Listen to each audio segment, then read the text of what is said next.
नमस्कार दोस्तों, मैं विजय कसाना डिजिटल फ्री शिक्षा के यूट्यूब चैनल पर आपका स्वागत करता हूं।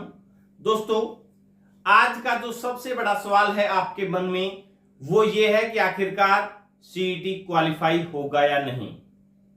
इसके अलावा आप ये भी सोच रहे होंगे कि आखिरकार ये सवाल उठा क्यों, क्योंकि 31 मई से पहले तो ये सवाल किसी के भी जहन में नहीं था कि सीईटी क्वालिफाई हो सकता है। इतना जरूर था कि नए सीईटी में बदलाव करके और हरियाणा सरकार कुछ भी कर सकती है, लेकिन इस सीईटी में कुछ भी बदलाव होने वाला नहीं है, यानी कि 4 गुना बुलाकर ही इन भर्तियों का समाधान होने वाला है। लेकिन 31 मई के बाद ये सवाल सबसे बड़ा क्यों खड़ा हो गया, इसके पीछे की वजह हम आपको बताते हैं और आपके मन में उठ रहा होगा कि कौन सी रिजर्वेशन पॉलिसी है वो फॉलो की जाएगी और आखिरकार भर्तियां पूरी होंगी तो कैसे होंगी, क्या एचएसएससी कुछ नया करने वाली है, कैसे एचएसएससी नए प्लान के तहत भर्तियां पूरी करेगी।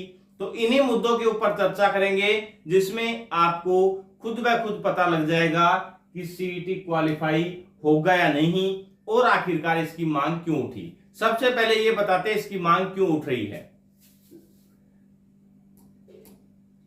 साथियों, आपको बता दें कि सीईटी के ऊपर जो कोर्ट केस हो रखा है या हो रखा था, जिसमें रिजर्व फैसला रख लिया गया था 5 नंबर पर। अब ये जो 5 नंबर का फैसला आया है, इसका फैसला ऐसा चौंकाने वाला है, या फिर हम कहें इस फैसले की वजह से, या एलपी 1037 का जो फैसला है, क्योंकि सभी एक जगह ही इनकी जो सुनवाई हुई है, इसलिए एक तो 56 and 57, group number 1, group number 2 और 20 ग्रुप जिनकी ज्वाइनिंग हो चुकी है। अब पहले तो 20 ग्रुप वाले साथियों को तैयारी तो वैसे शुरू कर देनी चाहिए, लेकिन इनका 99% जो इंफॉर्मेशन मिल रही है, इनका समाधान हो जाएगा, इनको एग्जाम देने की जरूरत नहीं पड़ेगी। तो इनका तो मामला अलग है सबसे। इसके अलावा जो बात की जा रही है वो है साथियों कौन सी भर्ती की, 56-57 की। अब 56-57 ग्रुप 1 या 2, या कहें तो ग्रुप सी के बचे हुए सभी ग्रुप जिनकी ज्वाइनिंग नहीं हुई, जिनका रिजल्ट नहीं आया था, वो सभी ग्रुप के एग्जाम दोबारा होने हैं, 101% होने हैं। लेकिन एक तो फ्रेश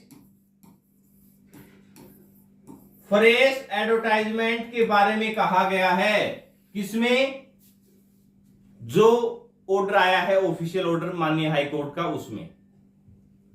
अब इसमें 56-57 और ग्रुप 1, 2 या सभी ग्रुपों के एग्जाम कैंसिल होने के बाद लोगों के मन में उठने लगा है कि अब भर्तियां पूरी कैसे होंगी, क्योंकि जो पहले प्रोसेस अपनाया गया था उसी के तहत अगर भर्तियां पूरी नहीं हो पाई तो अब दूसरा प्रोसेस अपनाना पड़ेगा।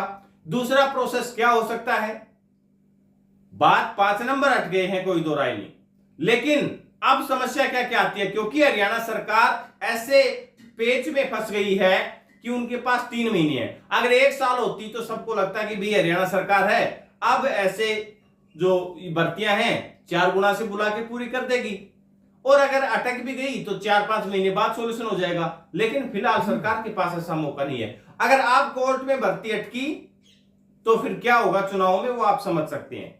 इसीलिए सरकार भी कोई रिस्क लेने के मूड में नहीं है, और युवाओं को भी लग रहा है कि सरकार रिस्क नहीं लेगी तो हो सकता है सीईटी क्वालिफाई कर दे। तो मांग तो उठी थी ऐसे, क्यों, क्योंकि ये देखिए जो रिजर्वेशन पॉलिसी फॉलो की जा रही है उसके ऊपर भी सबसे बड़ा सवाल यह है कि 56-57 में अलग पॉलिसी फॉलो की गई है, जेई वाले ग्रुप्स में अलग पॉलिसी फॉलो की गई है। तो अलग अलग पॉलिसियां एक ही भर्ती में कैसे फॉलो हो सकती हैं। इसका मतलब यह था कि रिजर्वेशन पॉलिसी को लेकर एचएसएससी भी अलग अलग असमंजस की स्थिति में है। और इसका सबसे बड़ा कारण यह है कि एचपीएससी का जो केस हो रखा है, अगर उस केस का फैसला आ जाता तब तो एचएसएससी वही रिजर्वेशन पॉलिसी फॉलो कर देती, लेकिन उस केस का फैसला नहीं आया है। अब हरियाणा स्टाफ सिलेक्शन कमीशन के पास इतना भी समय नहीं है कि उस केस के फैसले का इंतजार करे, क्योंकि समय तो मात्र 90 दिन बचे हुए।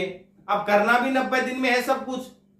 और एक और चीज बताते हैं, सुप्रीम कोर्ट सरकार जाएगी नहीं जाएगी उस मसले पर भी आपको बताते हैं। अब इन सब मामलों के अलावा सरकार रिजर्वेशन पॉलिसी कौन सी फॉलो करे, फिर सबसे बड़ी बात उसमें कहा गया है, जो ऑफिशियल ऑर्डर आया है कि भी जो आपने रूल बनाए हैं, पॉलिसी बनाई है, उसी के तहत आपको भर्ती प्रक्रिया करनी होगी। यानी कि इनको जो बुलाना है पोस्ट वाइज बुलाना पड़ेगा, ग्रुप वाइज ये बुला नहीं सकते। अब पोस्ट वाइज बुलाएंगे तो एक ही कैंडिडेट, एक तो बार बार रिपीट होता है, दूसरा एक या 1.5 गुना ही कैंडिडेट बचेंगे, यानी कि कंपटीशन खत्म हो जाएगा। और बार बार सरकार ये बात कोर्ट में कह रही थी कि अगर हम पोस्ट वाइज बुलाते तो कंपटीशन खत्म हो जाता, तो खुद ही की बात से मुकर भी नहीं सकते। अब समस्याएं तो हर जगह है कि अगर पॉलिसी फॉलो करते हैं तो पोस्ट वाइज बुलाना पड़ेगा, अगर पोस्ट वाइज बुलाते हैं तो फिर समस्या कहां आती है कि कंपटीशन खत्म होता है, और ग्रुप वाइज बुलाते हैं तो पॉलिसी फॉलो नहीं होती है। और रिजर्वेशन पॉलिसी के ऊपर भी संशय है कि आखिरकार कौन सी पॉलिसी फॉलो करें, क्योंकि रिजर्वेशन की कोई भी पॉलिसी अगर फॉलो करेगी एचएससी तो कोर्ट केस तो होना है। अब एचपीएससी का या फिर इनका जब तक फैसला नहीं आएगा तब तक उस भर्ती के ऊपर संशय बना रहेगा या खतरे के बादल मंडराते रहेंगे। और अगर सरकार को यह भी तो चिंता सता रही है कि रिजर्वेशन की कोई भी एक पॉलिसी फॉलो कर दी और उस पॉलिसी के तहत या उस पॉलिसी के खिलाफ कोई कोर्ट केस हो गया, और अगर 3 महीने बाद यानी कि चुनाव के नजदीक उस केस का फैसला आ गया और इस भर्तियों के ऊपर सीधा इफेक्ट पड़ गया, तो फिर क्या हो सकता है आप समझ सकते हैं। क्योंकि रजिस्टर की वजह से जो कोर्ट केस का रिजर्व फैसला था वो 25 मई के बाद आया है, तो आप समझ सकते हैं अगर भर्तियों में उलटफेर हुआ तो पहले नेगेटिविटी का माहौल है और लेने के देने भी पड़ सकते हैं। इसीलिए सीईटी क्वालिफाई की मांग है वो उठने लगी है।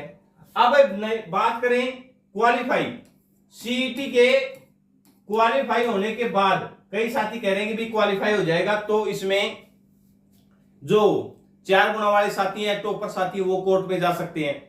अब वो अपनी बात डिफेंड क्यों नहीं कर पाएंगे, क्योंकि देखिए पॉलिसी में बदलाव करने के बाद सरकार को जवाब तो देना रहता है। सरकार क्या जवाब दे सकती है, इसके पीछे भी तर्क दिए जा रहे हैं। एक तो फ्रेश एडवर्टाइजमेंट के बारे में कोर्ट का फैसला आया है। अब फ्रेश एडवर्टाइजमेंट की जा रही है तो उसमें पॉलिसी में चेंजमेंट कर सकते हैं क्योंकि कोर्ट का फैसला आया है।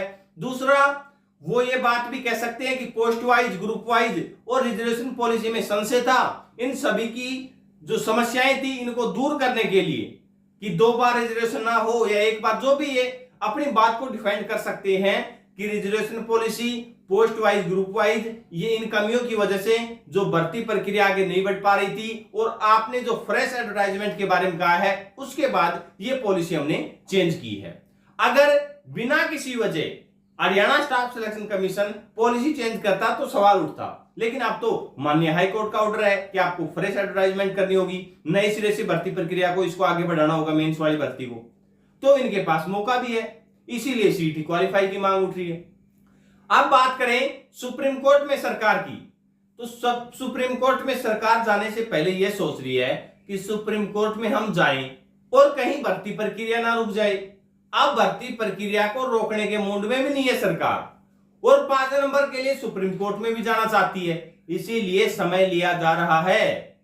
अच्छी तरीके से अध्ययन किया जाएगा कि अगर हम 5 नंबर के लिए, क्योंकि देखिए राजनीतिक लोग हैं वो राजनीति तो करेंगे ही, तो हम 5 नंबर के लिए सुप्रीम कोर्ट भी चले जाते हैं और भर्ती प्रक्रिया भी ना रुके, ऐसा कुछ नया प्लान किया जा रहा है। अब वो हो सकता है कि नए सीईटी के लिए अर्जी लगा दें और इन भर्तियों को बिना सोशियो इकोनॉमिक क्राइटेरिया पूरी करने का प्लान बनाया जा रहा हो, यानी कि प्लान तो हरियाणा सरकार को बनाना पड़ेगा। 20 ग्रुप के लिए रिव्यू पिटीशन डालनी जरूरी है और अगर यहां सोल्यूशन नहीं होता है तो सुप्रीम कोर्ट भी जाना पड़ेगा, तो उनके लिए तो जा सकती है, उसमें कोई दिक्कत नहीं आ रही, लेकिन बची हुई भर्तियां पूरी हों, बीच में इसके ऊपर स्टे ना आए, इसीलिए सरकार सुप्रीम कोर्ट जाने से पहले भी कई बार सोच रही है। लीगल पॉइंट्स के ऊपर सोचना बेहद जरूरी है, क्योंकि भर्तियों में अगर अब की बार रुकावट आ गई तो फिर बड़ी समस्या खड़ी होने वाली है। इसीलिए आपको क्या लगता है, सुप्रीम कोर्ट वाली बात तो हम बता चुके हैं तभी, और अगले एक वीक में यानी कि अब 1-2 दिन में नए चेयरमैन की नियुक्ति हो जाएगी, नया आयोग गठित हो जाएगा। उसके बाद अगले सप्ताह में सब कुछ धीरे धीरे सब कुछ स्पष्ट हो जाएगा। क्या सरकार करने वाली है, क्या सीईटी क्वालिफाई होगा, क्या पॉलिसी में बदलाव होगा, जो जो अपडेट आएंगे वो भी आप तक शेयर किए जाएंगे। लेकिन फिलहाल आपको बता दें सरकार कंफ्यूज में है और सीईटी क्वालिफाई को लेकर युवा क्यों धीरे धीरे सुगबुगाहट शुरू हो गई है, मांग क्यों उठा रहे हैं, इसकी पीछे की वजह हम बता दिए हैं, शायद आपको समझ भी आ गई होगी।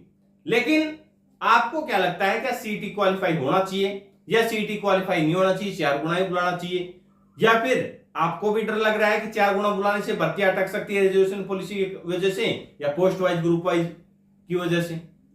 कई साथी कह रहे हैं एनटीपीसी वाली। तो साथियों क्या होगा, अभी कौन सी पॉलिसी फॉलो होगी ये कंफर्म नहीं है, ग्रुप में कैसे बुलाए जाएंगे कंफर्म नहीं है। कंफर्म जैसे ही न्यूज आएगी तुरंत वो अपडेट भी आपके साथ शेयर किया जाएगा। लेकिन सीईटी क्वालिफाई को लेकर आपकी क्या राय है, आप कमेंट सेक्शन में जरूर बताना। ऐसे ही भर्तियों से रिलेटेड अपडेट आप तक पहुंचाते रहेंगे। धन्यवाद।